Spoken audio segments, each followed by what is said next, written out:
안녕하십니까. 거꾸로 투자하는 쇼킹 부동산입니다. 현재 한국 부동산이 이번 긴축에서 위험한 이유는요, 바로 대부분의 대출금리가 기준금리와 연계되어 있기 때문입니다. 그로 인해서 너무 많은 차주들이 압박을 받고 있다는 부분이죠. 오늘 그 내용에 대해서 좀 다뤄보겠습니다. 향후 부동산 시장 변화에 굉장히 중요한 내용이고요. 무주택자분들께도 꼭 보셔야 되는 내용을 뒷부분에 포함을 시켰습니다. 영상 전에 구독으로 부자 되시기 바랍니다. 한국 부동산 관련 대출은요, 대부분 변동금리입니다. 주담대, 신용대출, 비주택담보대출, 전월세 보증금 대출 모두 다 변동금리가 대부분 적용되어 있다는 부분이죠. 일부 주담대에서 5년 고정이라고 있는데 솔직히 이것도 변동금리예요. 그래서 대부분의 부동산 관련 대출 차주는요, 금리 변화에 민감하게 반응을 할 수밖에 없다는 부분이죠. 그런데 궁금한 거예요. 야, 예전에 부동산 관련 대출 받은 사람들 요즘 몇 퍼센트대로 갱신할까? 이 갱신 금리는 좀 언론 통해서 많이 안 나오거든요. 왜냐면은 영업 목적이 들어가는 신규 대출 금리와 조금 달라요. 그런데 이 갱신 금리 실제 커뮤니티에서 쉽게 찾아볼 수 있어서 오늘 그 내용을 좀 정리를 드리고자 합니다. 자, 최근 갱신 통보를 받은 차주들 평균 금리 봤더니요, 신용대출과 마이너스 통장 금리는 5에서 5.8% 수준이더라고요. 그러다 보니까 이것은 확실히 갚는 추세고, 지금 가계부채 통계에서도 신용대출이 포함된 기타 대출은 계속 감소세가 나타나고 있죠. 두 번째, 전세대출 금리는 4.3에서 4.8%가 나타나고 있습니다. 확실히 대출 금리가 높다 보니까 사람들이 그냥 반전세를 선택하는 경우가 많이 있대요.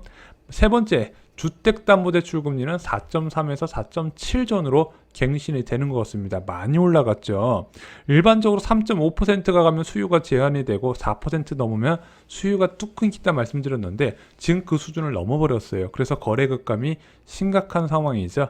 마지막으로 상가담보대출 금리 봤더니 4.8에서 5.5% 전으로 갱신되는 것을 봤습니다. 차주들 입장에서는 충격을 받을 수 있는 수준의 금리라는 거예요. 왜냐면 2% 수준에서 대출을 받았는데 이자가 2배가 늘었네.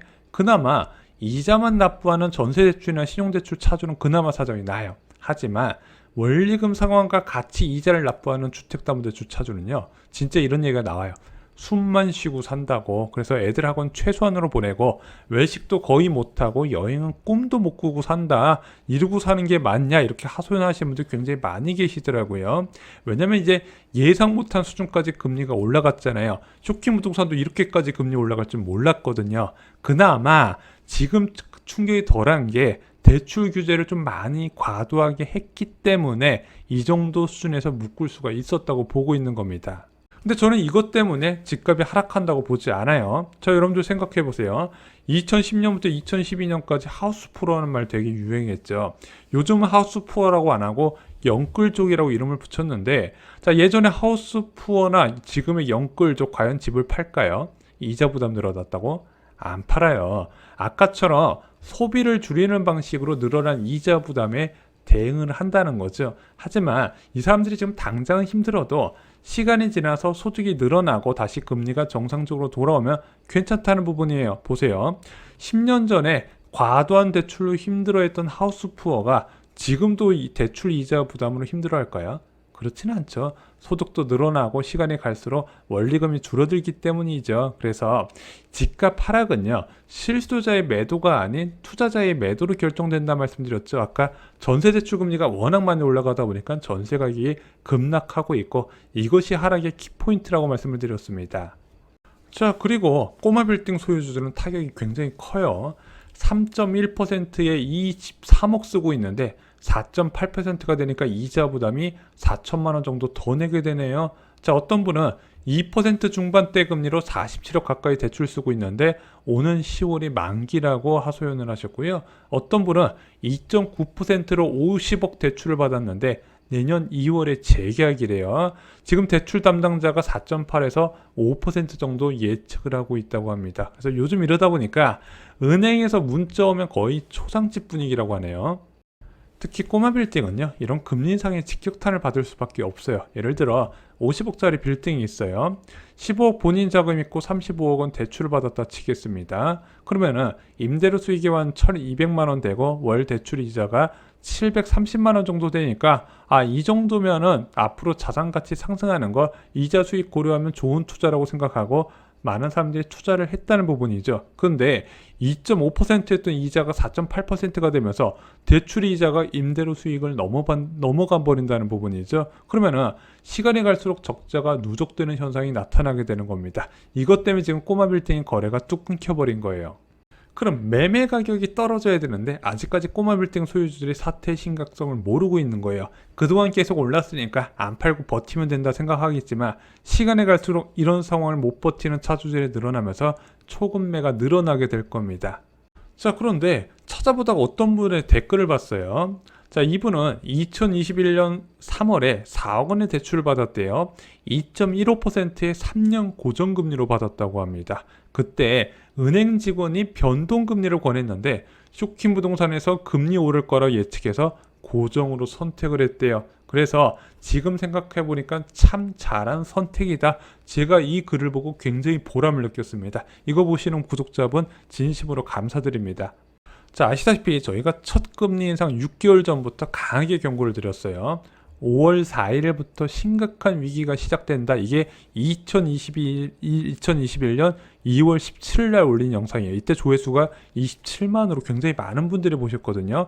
왜냐면은 5월 4일 날 4월 소비자 물가 지수가 발표됐고 4월 소비자 물가 지수를 본 금통위에서 연내 금리 인상 가능성을 첫 언급하고 3개월 뒤에 바로 금리를 올리게 됩니다.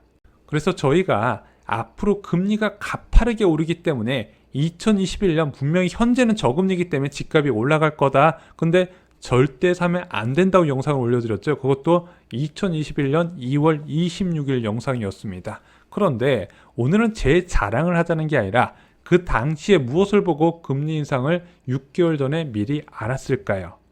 바로 국제유가 흐름을 보고 알았습니다. 2020년 4월 코로나 팬데믹 상황에서 국제유가가 21불까지 떨어져요. 두바이유 기준으로. 그리고 나서 1년 동안 수직적으로 올라가면서 60불까지 올라가게 됩니다. 국제유가가 가파른 상승세가 결국에 물가 불안을 야기할 수밖에 없다는 것이고 그것이 실제 들어맞으면서 강한 물가 상승 압력으로 현재까지 긴축으로 이어지고 있다는 부분이죠. 근데 현재 국제유가 어떻게 됐죠? 120불까지 갔다가 81불 수준까지 떨어졌습니다. 급격히 낮아지고 있죠. 그래서 이번 겨울에 별다른 유가 폭등이 없다면요, 내년 3월부터는 1년 전 대비 낮아진 국제유가 영향을 받게 될 겁니다. 1년 전에는 국제유가가 100불 이랬는데 100불, 110불 이랬는데 현재는 국제유가가 80불, 70불 이러네. 당연히 물가 상승 압력이 확연히 둔화될 수밖에 없다는 부분입니다. 그러면은 낮아진 물가 상승 압력 속에서 연준과 한국은행이 얼마나 장기간 고금리 상황을 유지하느냐가 관건이 되겠죠. 시장에서는 이제 물가가 낮아졌으니까 금리를 낮추라고 요구할 것이고 연준에서는 과거 폴 볼커 이야기를 꺼내면서 좀 더 장기간 유지시키려고 한다는 부분이죠. 그럼 현재 대출을 받으려는 분들은 어떻게 해야 될까요? 주택담보대출금리 5%가 보편화되면 받으시라고 말씀을 드렸습니다. 현재 4% 초중반이죠. 조만간 5% 일반화 될 겁니다. 자, 이 대출금리가 무리는 되겠지만 감당할 수 있으면 받으셔서 집 사시면 돼요. 자, 5% 대출금리에서 어떻게 집을 사냐? 이거 30년으로 받으면 원금보다 이자 상환이 더 많을 것 같은데 그래도 받으셔도 돼요. 왜냐면은 대출금리가 이렇게 올라가잖아요. 높은 대출금리에 맞게 매매 가격이 낮아져요. 그래서 부담이 낮아질 수 있다는 거고요. 또 하나 예상보다 빨리 금리는 낮아지게 될 겁니다. 그럼 여러분들이 이번에 5% 수준의 대출금리 받을 때 뭘 선택하셔야 돼요?